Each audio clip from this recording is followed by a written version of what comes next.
Welcome to Kentucky Horsepower, the official podcast of the Kentucky Automobile Dealers Association. Hi, good day, everyone, and welcome to another edition of Kentucky Horsepower, the official podcast of KADA. I am Jason Wilson, president of KADA, and joining me today are KADA's outside counsel, Sarah Bishop, Ron Smith. Appreciate both of you being here today as we have some interesting topics for sure. Thanks for having us. So we'll jump right into it here. There's been a lot of discussion as we've been talking about here internally, as NADA has been spending items out about these amended FTC red flag rules and what that means. And I know a lot of folks are familiar with it at a higher level, but may not be aware of some of the details that are involved, to include the timing of when these things go into effect. So let's just jump right into it. And let's talk about, and Sarah, I'll start with you. What are some items that folks need to be aware of? And also part two of that is, what are the things that they can expect to be seeing from KADA through your office in the future dealing with this topic? Sure. And you're going to be hearing a lot from us on this topic in the coming weeks because of the December 9th, 2022 deadline for these safeguard rules to go into effect. So we need dealers to be in compliance with the safeguards by December 9th, 2022. And these amendments came down at the end of 2021 after a few years of kind of being batted back and forth at the regulatory level.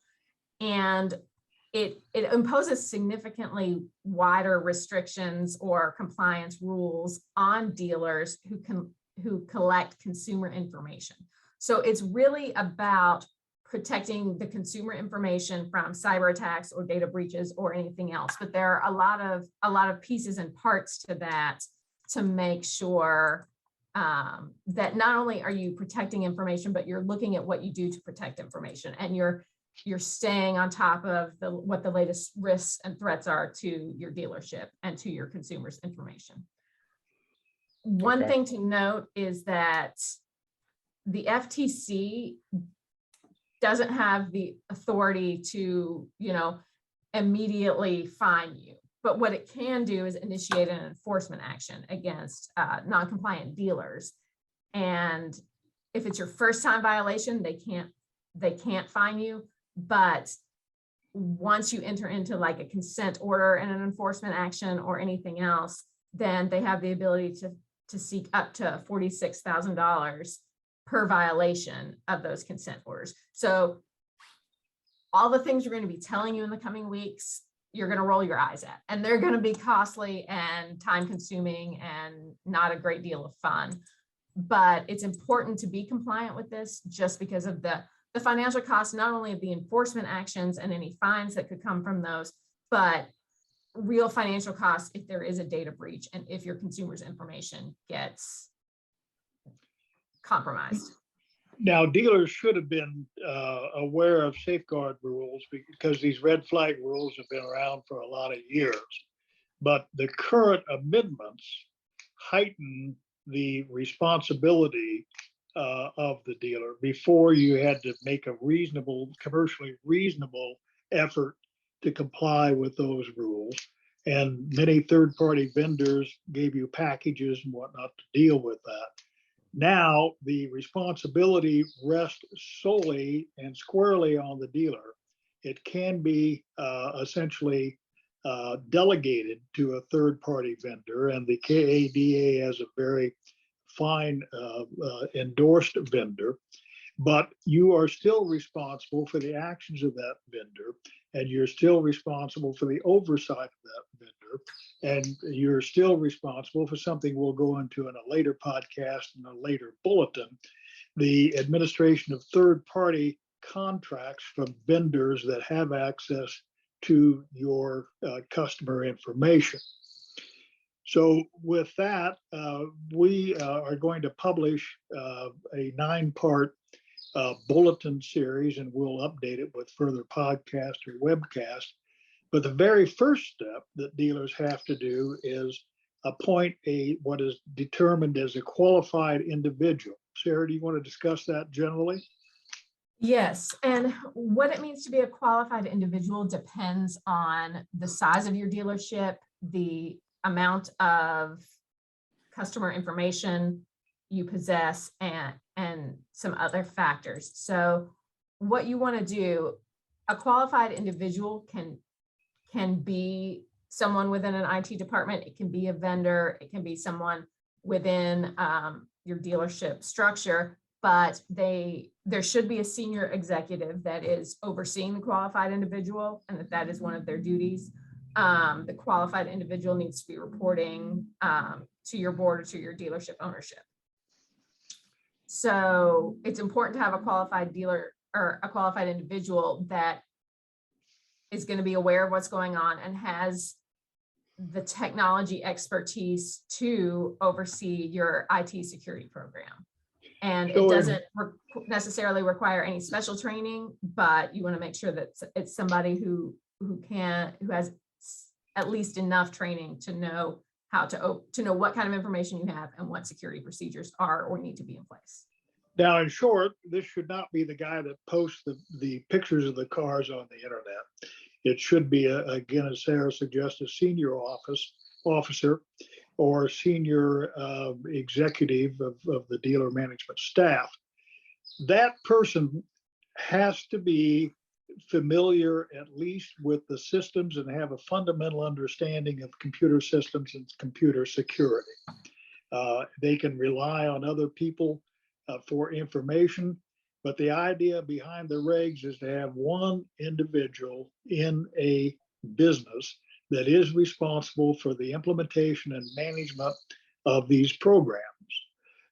Now, you can delegate, as we said before, but you still have to have a qualified individual. You can't delegate the qualified individual position to a third-party vendor because there has to be oversight of the third-party vendor that you are contracting with.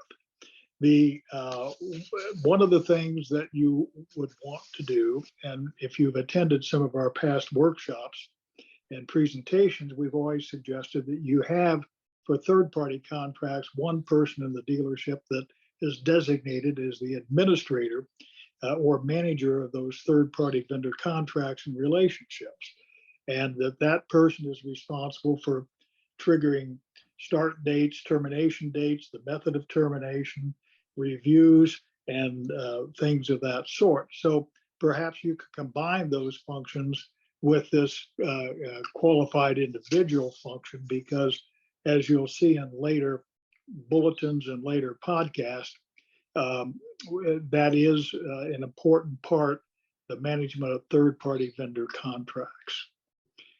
Sarah?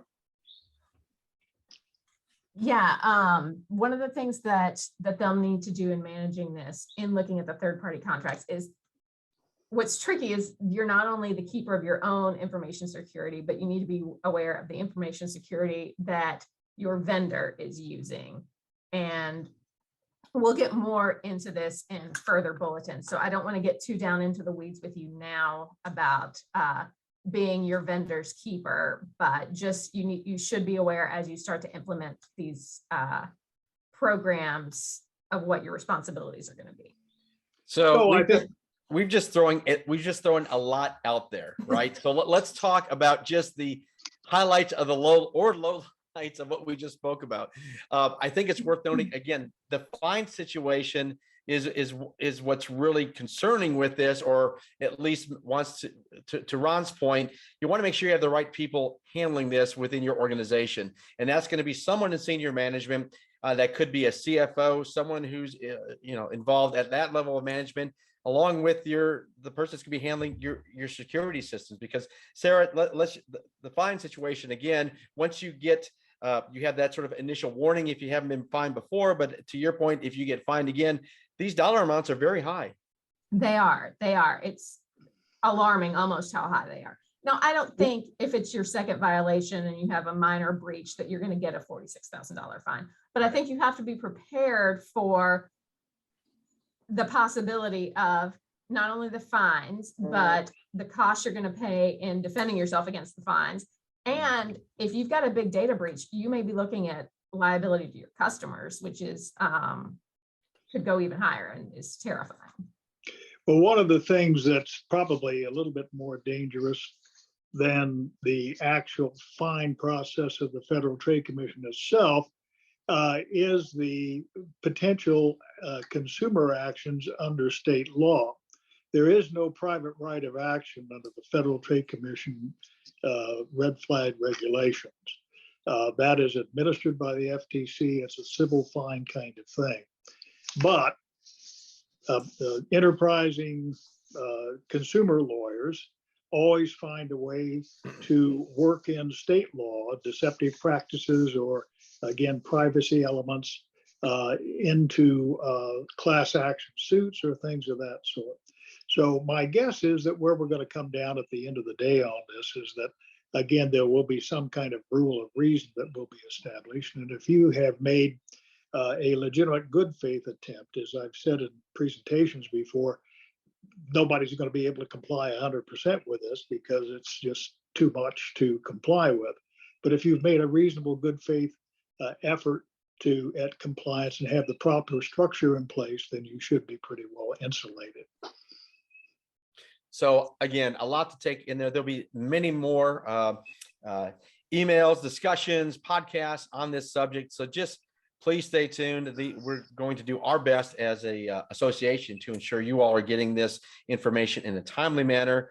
And again, to Sarah and Ron's point, this is going to begin in the format of this 9-part series. Again, the fact we need 9 parts to address this kind of let you know what level of import this is to all involved. And Ron had mentioned earlier that we are working with a very highly regarded vendor on this subject matter to help dealers stay compliant and get compliant, stay compliant.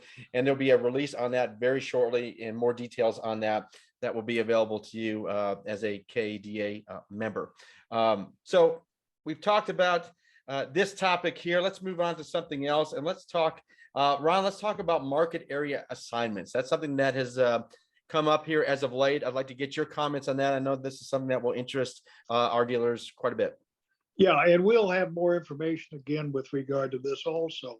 But since we did a every 10-year census in 2020, all of the manufacturers are now beginning the process of putting out new market area assignments. Those are the census tracts, or in a few cases still, the zip codes that make up the dealer's assigned market area. And this is extraordinarily important. Many years ago, you used to get these things from the factory and you just tossed them in the file cabinet and never could find them again. It has become vitally important because these form the basis of the measurement of your sales effectiveness and also service effectiveness. And the other things under the franchise agreement, which the manufacturer can pound you about if you are not effective. Statistically, we don't need to go into this at this point, many of these standards that manufacturers use are not statistically reliable or valid. But the fact of the matter is everything begins with the assignment of the market area. That assignment of the market area theoretically has to be, you have to have a advantage distance-wise over your competitors. In other words, you can't have census tracts assigned to you that are outside of a reasonable area that you have no ability to influence or draw sales from. So it becomes vitally important when you get these maps or reassignment that you examine those, see if you think there's any changes or if you think your original market area was not appropriately assigned. And many times we examine these maps, and I just looked at some last week, where dealers have, for example, a geographic barrier, and with their market area, traffic patterns are off, demographics are off. They have census tracts assigned that are very far away because the location of the store is in one area, and the natural, for example, state line blocks one area. Some of these go across state lines, some go across the Ohio River without a bridge. And so it's very important that you check those and get some help in analyzing that. We do that sort of work, but we do not do statistical analysis. If we may suggest that a dealer get a market study from one of two firms in the United States that offer that for dealers. But the fact of the matter is, if you have an inappropriately assigned market area, that is directly going to influence your sales performance, your service performance, your ability to get incentives, your ability to get other dealerships later, and the just general financial ability to maximize the performance of your store. So it's very important when you get that you don't just toss it. You need to look at it. If something looks out of whack, then you need to get some assistance with regard to analyzing it. And there is an appeals process to this, right? So that comes from the OEM. Touch on that briefly, what that looks like.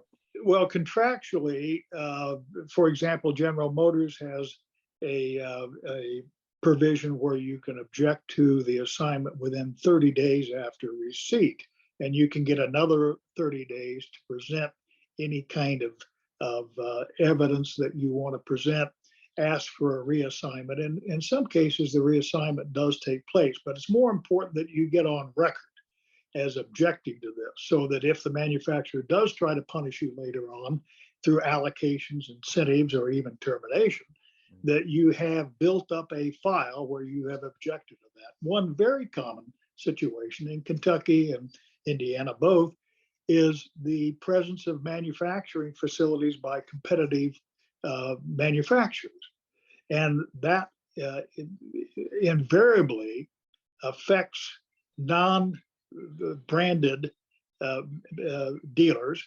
For example, a Toyota located in Georgetown, Ford located in Louisville, type of thing, impacts the performance of other dealers because of the large number of employee purchasers or friends of purchasers. And that directly impacts the ability of a dealer in those areas that's affected by that condition to achieve their required sales effectiveness. Yeah, it makes sense. And as the landscape changes, I mean, even this last few months with the announcement of major battery producing capabilities, Ford being one of them here in the state, all of that I suspect has an impact and worthy of consideration and questioning from that standpoint.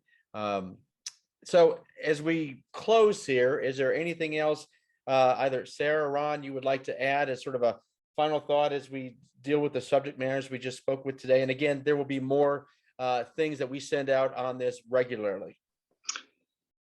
On the red flags, I would say don't wait, because it seems like a long way to December 9th, but there's a lot of hoops to jump through, and you've got a lot of work to do on that. On the market area assignment, be vigilant and make sure you're on top of it, because it is a key to everything that follows. Okay, Sarah? Yeah, I'd agree with that. On the FTC stuff, if you haven't already begun trying to be in compliance or seeing what you're going to do to make sure that you're in compliance, you're already a little bit behind. It'll be here before you know it. And it's not one of those things that you can just get a vendor for it and be done. So start thinking about those things now.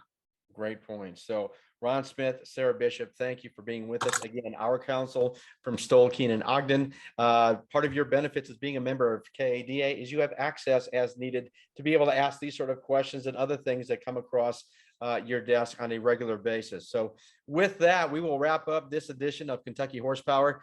Thank you both for being with us today. And to our members, we'll be sending things out regularly and often.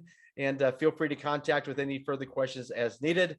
But that'll wrap it up, and we'll see you all down the road.